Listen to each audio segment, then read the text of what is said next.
मैनपुरी संसदीय क्षेत्र के चुनाव को लेकर के हम आभारी हैं मैनपुरी के समस्त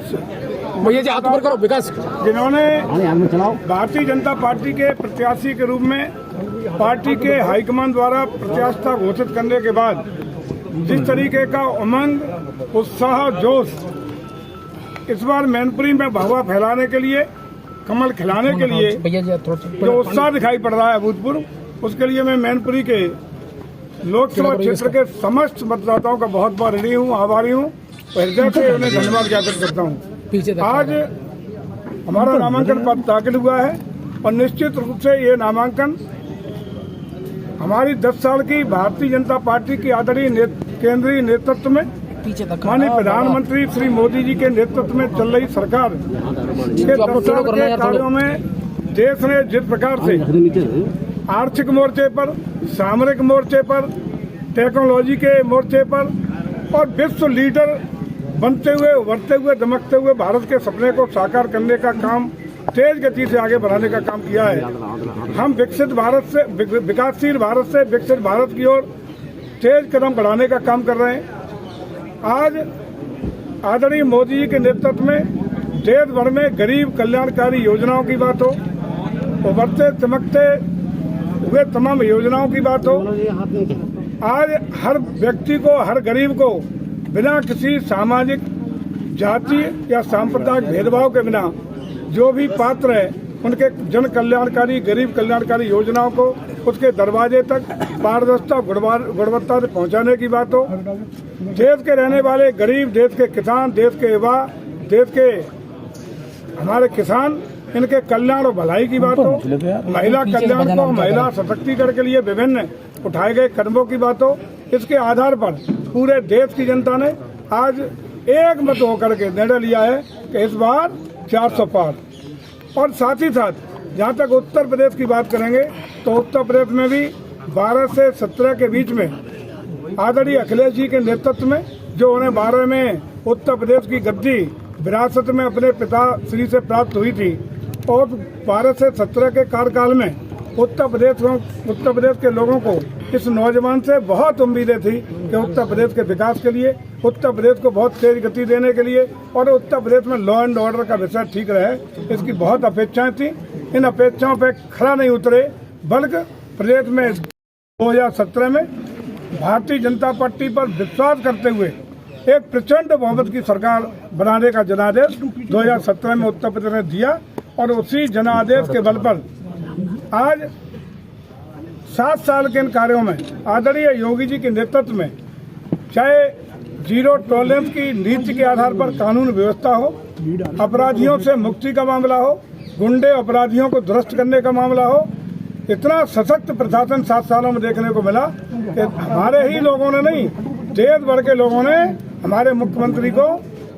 बुलडोजर वाले बाबा का नाम देने का काम किया और अन्य राज्य, अन्य प्रदेश उसका अनुसरण करने का काम कर रहे हैं। आप जो है ना किसानों और नौजवानों के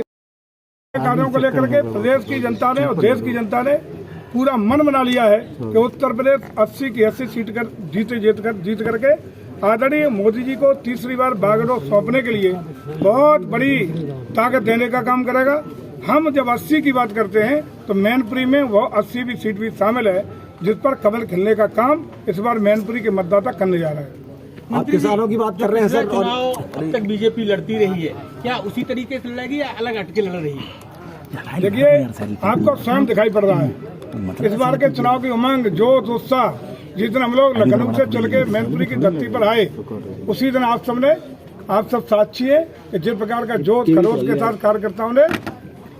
स्वागत करने का काम किया, जो दिखाया था उत्साह अभूतपूर्व था। आप 2-3 दिनों से देख रहे हैं कि किस प्रकार का उत्साह हमारे मतदाताओं में है और मैनपुरी के लोगों ने एक मन बनाया है कि इस बार लड़ेगा मैनपुरी और जीतेगा मैनपुरी। और कार्यकर्ताओं ने इस बार एक और नारा दिया है कि अभी नहीं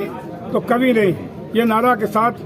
हमारे मतदाता, हमारे कार्यकर्ता, हमारे पदाधिकारी, हमारे जनप्रतिनिधि, हमारा जिले का नेतृत्व जो आपके सामने बैठा है, हम सब मिलकर के इस चुनाव में जा रहे हैं और मैं समझता हूँ कि जनता का असीम आशीर्वाद मिलेगा, कमल खिलेगा, भगवा लहराएगा। सर्व समाज के विकास के लिए, सभी के उत्थान के लिए, सभी के सम्मान के लिए पूरी तरह काम करती है। लेकिन ये ऐसा गुलदस्ता है जिसमें यादव भी है, जिसमें शाक्य भी है, जिसमें हमारा लोधी समाज भी है, ब्राह्मण भी है, वाल्मीकि भी है, क्षत्रिय भी है, हर समाज का प्रतिनिधित्व है। इस गुलदस्ते के रूप में हमारा एक फूल जो मध्य प्रदेश में जिसके हाथ में बागडोर है, मोहन यादव जी भी आज इस धरती पे आएंगे और उन लोगों को ये संदेश है कि जात के आधार पर जो अपने एकाधिकार मानते हैं, जात के आधार पे अपना पूरा अधिकार के साथ गिनती कराते हैं कि हमारा इतना वोट है, उनके लिए चुनौती है कि वो अपना ये सब मानना छोड़ दें। आज जनता जागरूक हो चुकी है, पढ़े लिखे लोग हैं, मतदाता जागरूक है, लोग विकास चाहते हैं, कानून का राज चाहते हैं, तरक्की चाहते हैं। मंत्री जी, विपक्ष आरोप लगा रहा है कि किसानों का शोषण किया जा रहा है। आज बदाली पर है, बेरोजगार है। वो झुंझुना बताए, देखिए बताना भी चाहिए, इसलिए उनका झुंझुना है कि उनका जो झुंझुना रहा 12 से 17 में, उनके पटदेव का वो ने अच्छी तरह देखा है। वो झुंझुने में था गुंडई, अराजकता, और एक झुंझुना और देखा है कि जब बगल की सीट से वो चुनाव लड़ी थी, उनके पटदेव उत्तर प्रदेश के मुख्यमंत्री थे, तो पूरे देश ने उनका झुंझुना देखा है कि दूसरे किसी प्रत्याशी को नामांकन करने दिया था। एक झुंझुना और देखा उन्होंने, पूछ लेना जरा कि धर्मेंद्र यादव जी जब यहाँ के प्रत्याशी थे समाजवादी पार्टी के, तो एक कलंक मैनपुरी पर लगा था। पूरे हिंदुस्तान के लोकतंत्र के इतिहास में इतनी सर्वसार घटना कभी नहीं हुई कि पूरा का पूरा लोकसभा का चुनाव इनकी गुंडई और अराजकता के कारण निरस्त होने का काम हुआ। लोकसभा 2019 में बीजेपी को हिंदी भाषी जो राज्य थे वहाँ संभवतः 90% टाइप रेट था, जिसमें 350 सीटें थी। क्या अब की बार 2024 में भाजपा के लिए 90% का लक्ष्य हासिल करना, स्ट्राइक रेट और बढ़ेगी। आदरणीय मोदी जी की